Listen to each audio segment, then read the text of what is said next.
Kunal, I think the best case scenario for us that US market stop rising, they fall in a measured manner, and then we make a bottom.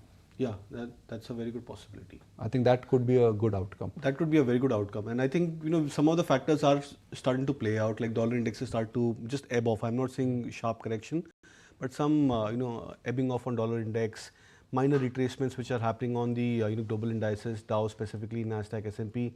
So I think if we just see this pattern continuing for maybe a few more days, that could probably bring confidence back again into the EMs or emerging markets like India, where you can probably expect that Indian markets and the massive selling which have been happening from the FIIs, I think that could stall. Even if that happens, I think that could bring in a lot of stability for our markets.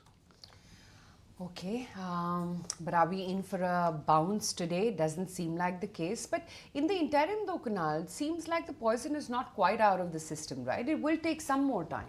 Yeah, so the way in which we've seen intraday selling, it doesn't look like that there's been entire exodus which has happened for the FIIs. The selling is still continuing. But then there are pockets of stocks where the selling has been extremely oversold. And I think that could be maybe one of the reasons why you may probably expect that those flashes of bounces could keep on happening into the stock prices. The only concern with the markets is that, in terms of the news flow and the outcome for stocks on the news flow, we are still into that phase of the markets where on good news, these stocks are, they don't react on a much more positive note in terms of the outcome on the price appreciation, and you see these stocks actually ebbing off from their intraday highs as such. So I think till the time we don't see a reversal of that good news could probably reward the stock prices.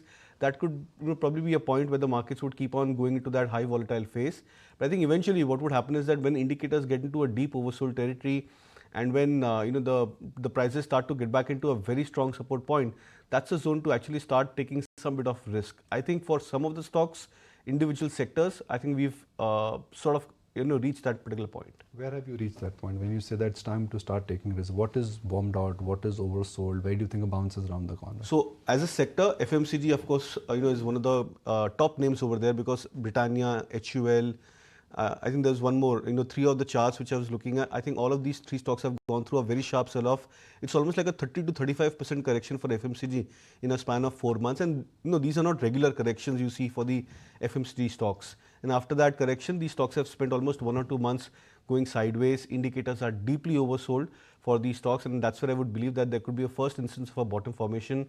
Some of the auto stocks which are now coming back into a deep, again, oversold territory, like for example, Tata Motors as such, Hero MotoCorp, the stock has seen almost 14 or 15 weeks of consistent sell-off over the last, 3-4 months. I think many of these indicators are deeply oversold. And you would probably, expect that whenever the short covering, starts off into these spaces, you might expect not just a 5-10% kind of a pop, but a very strong recovery to these names. Okay. Naresh, hi, morning. A tinker of a bounce. What is it that you're playing up for? Does it seem like it's going to be one of those quiet starts, or do you think some more selling could continue today? So I'd expect a pause today, given that we've corrected sharply, and the indices do not show the real pain. So if you were to look at, say, a data point which I was looking at, there are 35% of the stocks on the exchange which are down more than 40% from their 52-week highs. And almost 60% of the stocks are down more than 30%. So the indices which are still not shown a 20% cut, but the broader market or a major part of the market has corrected. 85% of the stocks are down more than 20%. So in such a scenario, we've corrected quite a bit across the board. Then we've seen in the last 3 sessions, FII index shorts have gone from 3.5 to lower, closer to 2.7. So there has been short covering also on the downside. So overall, this sets up for a pause, but a major trend, a bounce back can come once the budget is out of the picture. So for now, I would expect this 22,800 to 22,500 to actually be a buying zone. The only problem is budget, but apart from that, if there is nothing bad in it, we could actually surprise on the upside post-budget. If you like this video, then like, share and subscribe to ET Now.